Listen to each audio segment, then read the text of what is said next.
സാഗറും അവളും തമ്മില് അതിരുവിട്ട ബന്ധമുണ്ട്. അല്ലെങ്കിൽ ഇങ്ങനെയൊന്നും അവള് വരേണ്ട കാര്യമില്ല.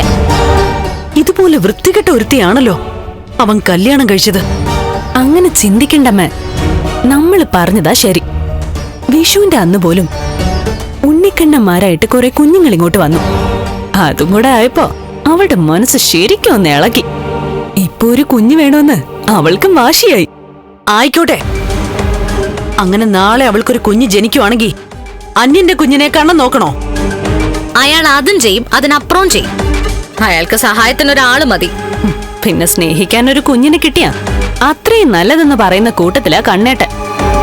ദത്തെടുക്കുന്നതിനേക്കാൾ നല്ലതല്ലേ സ്വന്തം ഭാര്യയുടെ കുഞ്ഞിനെ വളർത്തുന്ന. അച്ഛൻ ആരോ ആയിക്കോട്ടെ, അതൊന്നും അനുവദിച്ചു കൊടുക്കാൻ പറ്റില്ല.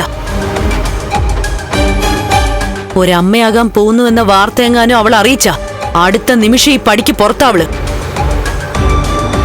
കണ്ണേട്ടനും കൂടെ വിചാരിച്ചാലല്ലേ അങ്ങനെ അവളെ പടിക്ക് പുറത്താക്കാൻ പറ്റൂ. എന്നിട്ടും അവളെ അവനിവിടെ വെച്ച് വാഴിക്കുകയാണെങ്കിൽ അവൻ വെറും നട്ടല്ലില്ലാത്തവനാണെന്ന് പറയേണ്ടി വരും.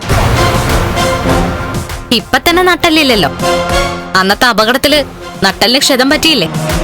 അതിന്റെ എല്ലാ കുഴപ്പങ്ങളും അയാളുടെ സ്വഭാവത്തിലുണ്ട്.